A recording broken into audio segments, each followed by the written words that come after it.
Our quest brought us to John Lear, one of the most successful and experienced pilots in the United States. The son of the legendary airplane designer William P. Lear has flown in over 16,000 hours, more than 160 different types of aircraft in over 50 different countries, holds 17 world speed records, and is the only pilot ever to hold every airman certificate issued by the Federal Aviation Administration. Since the Vietnam War, he has flown missions worldwide for the CIA and other government agencies, as well as many different experimental planes for the Navy and Air Force. Other insiders have told Lear about the secret UFO test flights in Area 51.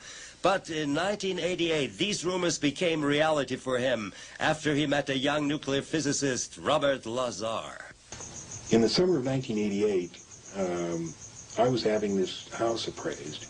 And the appraiser brought along, the appraiser was interested in UFOs, and he brought along a friend of his who was a scientist, former scientist at Los Alamos. The appraiser, being interested in UFOs, wanted the opinion of this scientist on UFOs. And at that time, I was doing a lot of lecturing. There was a lot of publicity about me and UFOs in the summer of '88. So I met this gentleman, Bob Lazar, and he didn't believe it at all. He told me that he worked at Los Alamos on SDI. He had a Q clearance. He had a number of other compartmentalized clearances. He knew a lot of secret things. He said that if there had been something like this, some cover-up, that he would have known about it. So over the next 3 or 4 months, we got to know Bob very well. He got to know us, and we passed him various information, which he checked out with the people that he knew that still worked at Los Alamos, specifically people who had access to the classified library. I told him that Project Grudge, which the Air Force told the public was canceled in 1949, was still active. He was able to determine through his friends who had access to the classified library at Los Alamos that it was still going on. There was another thing that I had mentioned, that one of the aliens that we had captured were kept at a secret place called a YY-2 facility. He, in fact, found out that there was a classified mail stop at Los Alamos called YY-2. Now, that doesn't mean they kept aliens there, but it showed that I knew secret things that were going on. There was enough evidence there that he thought, well, maybe there is something to this, and he wanted to find out.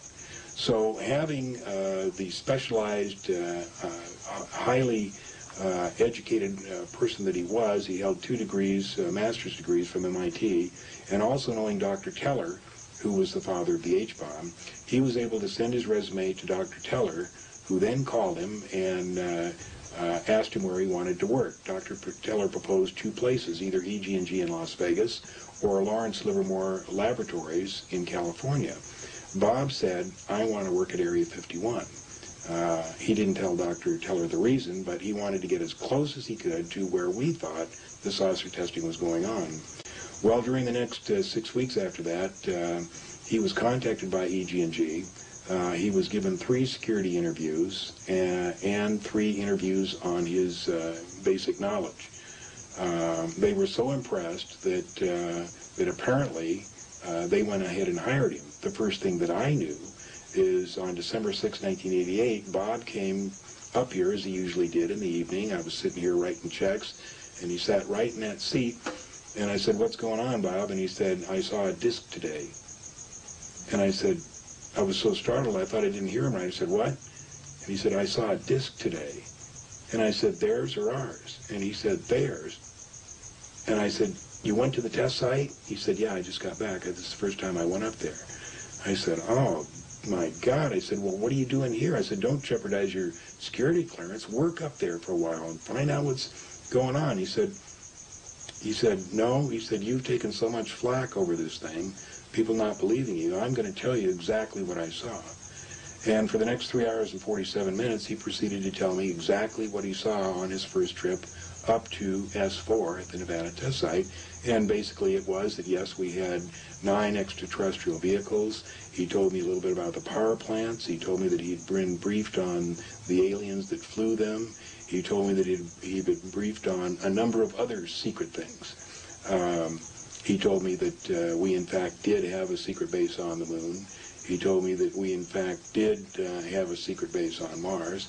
A number of things, some of which were so unbelievable, had I not known Bob to be truthful, I would have been very suspect. But I had known him for this period of time, and I had no reason to believe that he would tell me anything other but the truth.